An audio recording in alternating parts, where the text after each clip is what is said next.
मुझे एक बात बताइए कि स्टॉक मार्केट में या इन्वेस्टिंग में स्ट्रैटेजी ज़्यादा इंपॉर्टेंट होती है या फिर माइंडसेट? माइंडसेट भाई, पूरा साइकोलॉजी का गेम है।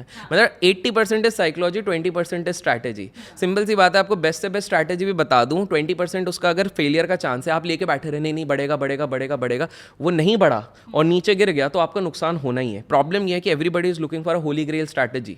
सबको लगता है स्टॉक मार्केट में कोई ऐसा चाबी है जो वो खोल देगा अली बाबा और 40 चोर जैसे कौन से स्टॉक में डालूं तो पैसा बन जाए। हाँ। यार मैंने आज तक नहीं देखा टिप से किसी ने पैसा बनाया। टिप से केवल एक ही व्यक्ति ने पैसा बनाया, उसको हम वेटर कहते हैं। बाकी किसी ने नहीं पैसा बनाया। और आप सोच रहे हो स्टॉक मार्केट की टिप लेके मिलियनर बनोगे? आप बताओ, वॉरेन बफेट ने कभी पैसा बनाया? नहीं बनाया। बॉलीवुड में किसी ने बनाया पेट टिप लेके? नहीं बनाया, किसी ने नहीं बनाया यार। तो आप क्यों? आप सीखने पे ध्यान दो, आप लर्निंग करो। And today there is internet, या you are at the best stage of life. Internet का कंजम्पशन देखो, जियो भाई साहब ने क्या बढ़ा दिया है। 153 MB होता था पहले monthly average consumption, of 15.3 GB monthly consumption है। बढ़िया, आप डेटा कंज्यूम कर रहे हो, अच्छे काम के लिए करो। लेकिन आप 15 GB आप सिर्फ वही देखो कि भूल भुलैया का स्टेप कैसे करना है, तो फिर आप कैसे कर सकते हो? वो स्टेप वैसे बहुत अच्छा है, अभी जो नया आया है, ट्राई किया तो हो नहीं पाया, बाथरूम में गिर गया था, वो बात अलग है। स्टॉक मार्केट में सही तरीका क्या है इन्वेस्ट करने का? इन्वेस्ट करने का सबसे सही तरीका है कॉमन सेंस लगा लो। सिंपल सा है। आप जहाँ से खाते हो, जहाँ से पीते हो, जहाँ से नहाते हो, मतलब बाथरूम की बात नहीं करता, जिस चीज़ से आप नहाते हो, आप वो देखो कि उसका कंजम्पशन होगा कि नहीं होगा। सिंपल सा है, मैं आपको बहुत सिंपल एग्जांपल देता हूँ कि हमारे देश में एक बार क्या हो गया था, आज से 4-5 साल पहले एक कंपनी है नेस्ले करके, वो बनाती है बहुत सारे प्रोडक्ट्स, तो उसमें लेड निकला था, आपको याद होगा, मैगी में, है ना? तो लोग बेचने लग गए थे बहुत सस्ते दाम में। मैंने तब से उसको होल्ड करके रखा है। क्यों आप समझते हैं? मैंने इसलिए नहीं, मैंने दो चीज़ें देखी। मैं बाहर निकल के देखा, यूथ को देख रहा हूँ, 200 रुपए में ब्लैक में भाई खाना तो हमको मैगी है, किडनी जाए भाड़ में, लिवर जाए भाड़ में, खाना है। बट उसके लिए नहीं, मैंने दूसरी चीज देखी। मेरे को भरोसा नेस्ले से ज्यादा हमारी देश के एक सुपर पावर पे था, और वो सुपर पावर है पॉपुलेशन बढ़ाना। हमारे देश में कुछ भी कर लो, पॉपुलेशन बढ़ेगी, पॉपुलेशन बढ़ेगा तो बच्चे बढ़ेंगे, और बच्चे को आज भी माँ क्या खिलाती है? सेरेलैक। सेरेलैक किसका प्रोडक्ट है? नेस्ले का। तो मैंने बोला मैगी गई भी तो भी क्या हो गया, सबसे डोमिनेटिंग मार्केट सेरेलैक का है। अच्छा, दूसरी चीज़ है, सेरेलैक का दूसरा कॉम्पिटिटर इतने आसानी से आ नहीं सकता। क्यों नहीं आ सकता? उसका दूसरा रीजन है, WHO को अप्रूवल चाहिए रहता है। 13 साल पहले एक इंफॉर्मेशन निकल आई WHO को कि माँ का दूध ही सबसे बेस्ट होता है, और कुछ मत कराओ। कोई इसको कंपीट कर नहीं पा रहा, इतना पैसा है नहीं। और नेस्ले का ऑफिस WHO जेनीवा में 13 मिनट दूर है।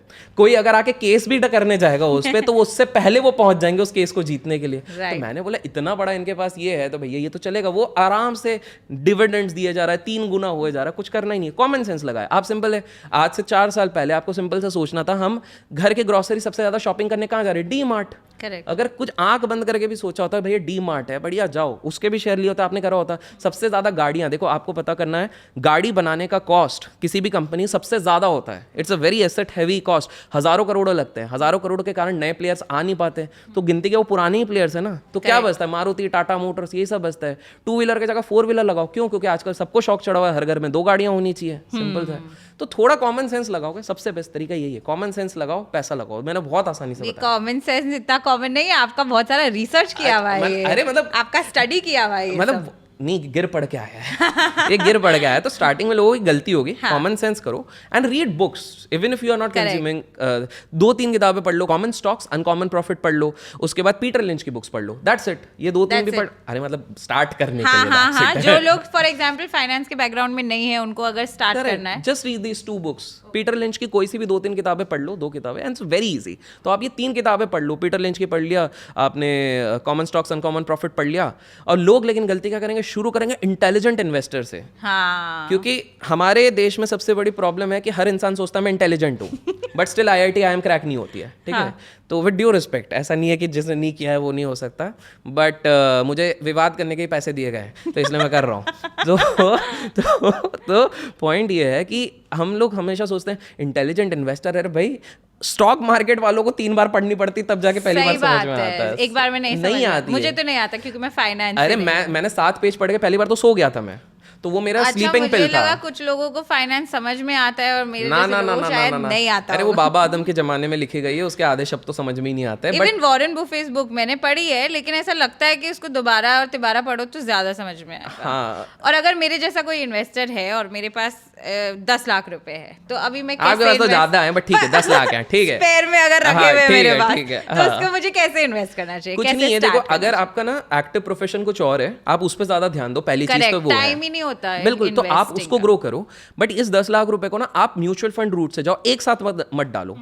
आप क्या करो, उसको SIPs चालू कर दो, हर महीने की 50,000 रुपीज, कुछ नहीं तो इंडेक्स फंड में लगाओ, ओके, सिंपल सा है। और किसी एजेंट के पास मत जाओ, सॉरी, किसी का अगर धंधा बंद हो रहा सब है लोग तो एजेंट के पास जाते हैं। एजेंट कमीशन लेता है, आपको पता भी नहीं चलता है, वो आपके पैसों से ही निकल जाता है। आप 100 रुपए जब डालते हो तो 2 रुपए पहले से कट गए हैं, वो एजेंट के जाते हैं, और वो हर साल जाने वाले हैं। That's the biggest problem.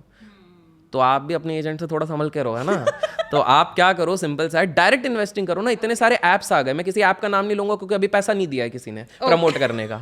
तो आप बढ़िया डायरेक्ट इन्वेस्टमेंट वाले ऐप्स हैं, यूनिकॉर्न्स है काफी सारे, आप उनके थ्रू म्यूचुअल फंड करो, इंडेक्स फंड करो, डाइवर्सिफाई कर दो, 2-3 अलग अलग mutual fund low, that's it. लेकिन हम म्यूचुअल फंड क्यों लेते हैं? क्योंकि ELS होता है, टैक्स बचाना है। अरे 1.5 लाख का टैक्स तो आप ऐसे भी बचा लोगे यार, सिंपल था। मतलब there are different ways, insurance से होता है, लोन से होता है, बहुत सारी चीजें रहती हैं। टैक्स प्लानिंग से बेटर है use it for capital appreciation. Mutual fund जिंदाबाद। म्यूचुअल फंड से शुरू करना चाहिए। बिल्कुल। And what about startup investing, gold में इन्वेस्टिंग? देखो 10 लाख से तो स्टार्टअप इन्वेस्टिंग आप क्या ही करोगे। हाँ, startup gold investing you can do, physical gold मैं कहूंगा आप मत लो, मैं रीजन देता हूँ। तो जब आपके पास फिजिकल गोल्ड रहता है तो बिगेस्ट चैलेंजेस रॉबरी का होता है। दूसरा, जब आप 24 कैरेट का सोने का कुछ बना के लेते हो, जब आप उसको बेचने जाओगे तो वो कभी 24 कैरेट पे नहीं बिकता है, वो 22 कैरेट पे बिकेगा, 21 कैरेट। दूसरा, जब आप एक बार उसको सोना बनवा लेते हो तो मेकिंग चार्जेस लग जाते हैं, जो उसको आप रिडीम नहीं कर सकते। तो आप डिजिटल गोल्ड ले लो, डिजिटल गोल्ड या गोल्ड ETF ले लो। अगर सिर्फ इसी पर्पज से ले रहे हो कि जब मेरी बेटी बड़ी होगी उसकी शादी ब्याह में मेरे को वो लगाना है, मैक्सिमम का वही रहता है, तो आप उस चीज को ले लो, क्योंकि जितना वैल्यू इसका रहेगा तभी उतना। और एक बढ़िया इंस्ट्रूमेंट होता है, ज्यादा पैसा आ गया, जैसे इनके पास बहुत सारा पैसा है, तो ये क्या करेंगे ये नहीं है बड़ों के। अरे ये अभी हम्बल बन रहे हैं, ये एक ट्रेट होता है बड़े लोगों का। तो आप सिंपल सा कर सकते हो, आपका टैक्स ब्रैकेट बढ़ा जा रहा है, SGB सॉवरेन गोल्ड बॉन्ड्स करके एक चीज रहती है, उस पे करो, उस पे 2.5% ऊपर से सरकार भी देती है, कैपिटल एप्रिसिएशन होगा, 8 साल अगर लॉक इन हो गया आपका, उसके बाद टैक्स फ्री है। करेक्ट। बोलो सोने पे सुहागा, लेकिन हमको 21 दिन में पैसा डबल करना है, वही सबसे गलत है। तो आप बढ़िया गोल्ड में लगाओ पैसा।